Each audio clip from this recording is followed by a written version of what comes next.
Short सवळ एवढंच असते. आणि गाईज आता होणार आहे गौरी.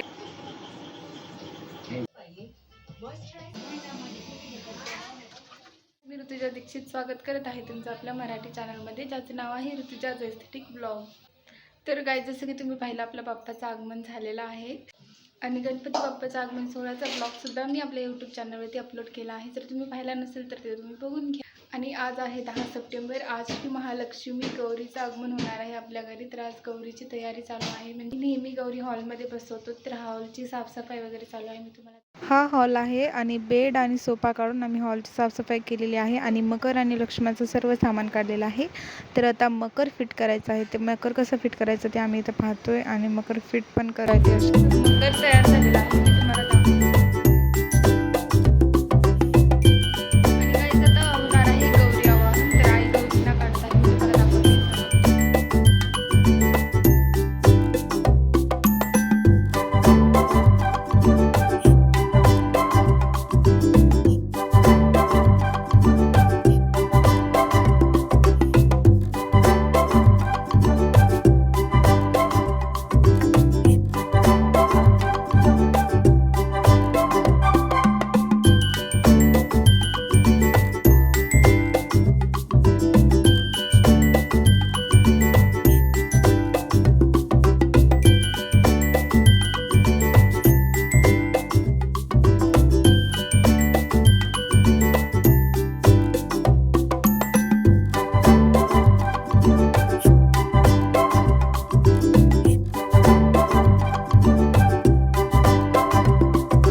गौराईला वाजवत घरामध्ये आणतात, तर इथं प्लेट आणि चमचा वाजवत आम्ही घरामध्ये आणतो.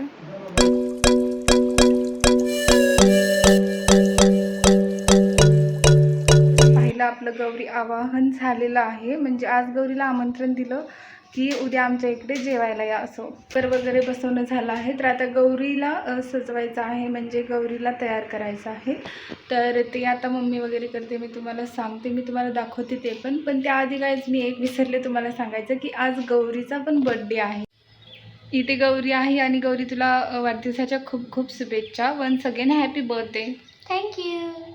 तर आज आम्ही संध्याकाळी गौरीचा बर्थडे सेलिब्रेट करणार. संध्याकाळी बाप्पाची आरती झाली की लगेच आम्ही गौरीचा बर्थडे सेलिब्रेट करणार. गाईज इथे गौरीचं सजवायचं सामान वगैरे आम्ही बाहेर काढतोय, अनबॉक्स करतोय आणि ते आई पण करत आहे. आणि गाईज हे सगळं लक्ष्मीला सजवायचं सामान आहे इथे. हॅलो गाईज, हे आहेत आमच्या लक्ष्मीसमोर डेकोरेशनसाठी म्हातारे बाबा आणि हे कोणत्या कसल्या होच म्हणतात, त्यांची मान आहे. ते मकर तयार झालेलं आहे आता आणि ते आजी आजोबा बसलेत. आम्ही मकर वगैरे कसं बनवतोय ते आणि काही राहिलं चुकलं वगैरे तर ते सांगता येतं ते बसून, ते असणं आवश्यक आहे. मी आणि आई लक्ष्मणला साडी घालत आहोत. तर मी म्हणजे फारशी मला येत नाही घालायला, पण मी ट्राय करून बघत होते आणि मी घालत होते. लक्ष्मणला साडी नेसवत होते आणि आई पण इकडे एका लक्ष्मीला साडी नेसवत आहे आणि मी एका लक्ष्मीला साडी नेसवत आहे.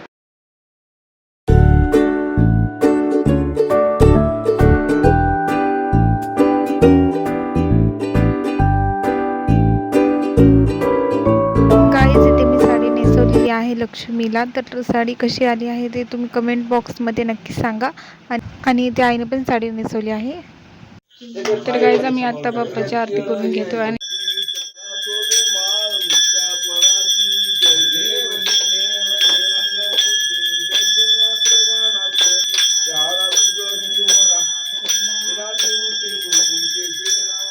गाईज बाप्पाची आरती झालेली आहे आणि आता आम्ही गौरीचा बर्थडे सेलिब्रेट करत आहोत इथे. तर आम्ही घरी सिम्पल बर्थडे सेलिब्रेट करणार आहोत.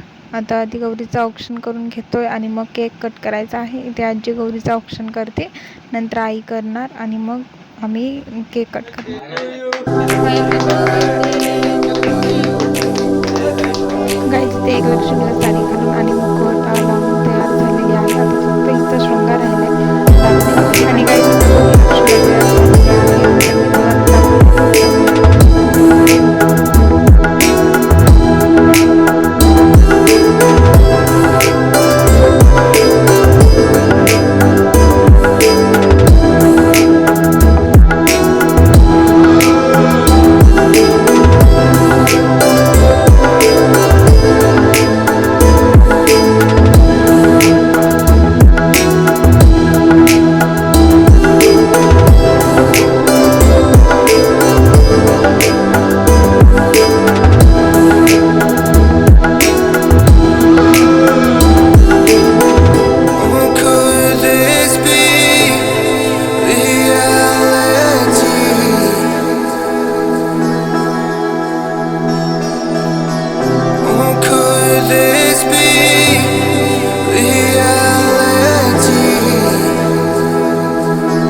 आपल्या दोन्ही लक्ष्म्या आणि यांचे 2 मुलं पण आहेत, एक मुलगा आणि मुलगी. तर ही आहे मुलगी आणि हिचा भाऊ आहे इकडे, हा तिचा भाऊ. हे 2 मुलं आहेत.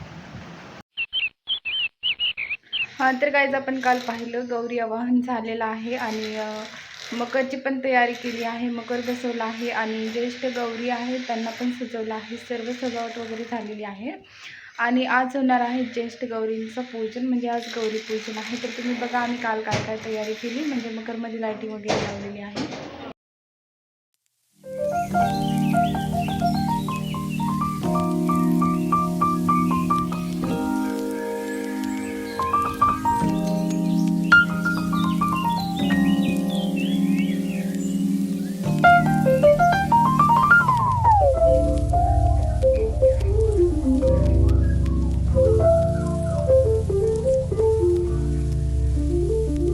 सर्व तयारी वगैरे झाली आहे आणि माझ्याकडे आणि गौरीकडे एक काम असतं की आम्ही पूर्ण घरात म्हणजे दरवाजाच्या समोर सगळीकडे रांगोळी काढायची आणि गौरीसमोर सुद्धा रांगोळी काढायची. तर ते काम आमच्याकडे आहे, पण त्याआधी आम्ही नाश्ता करून घेतो कारण संध्याकाळी 6चं मुहूर्त आहे गौरी पूजनचं. तर आम्ही सकाळी नाश्ता करून घेतो आणि नंतर संध्याकाळी गौरीची पूजा झाल्यानंतरच जेवण करतो.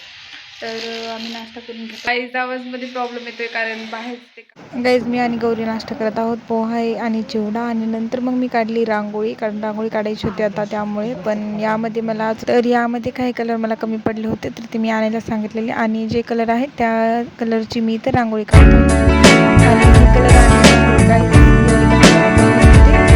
आता मी इथे रांगोळी काढली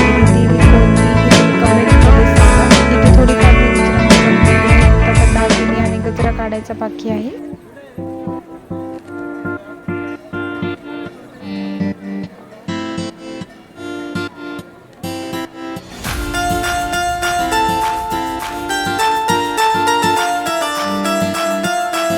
गाईज मी ती रांगोळी कंप्लीट केली आहे, तर तुम्ही कमेंट बॉक्समध्ये नक्की सांगा रांगोळी कशी आली.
झालं आहे आणि ही सर्व माझी फॅमिली आहे. हे पप्पा, आई, लक्ष्मण, गौरी, मोठे पप्पा, आई आणि इथं खाली आजी बसली आहे.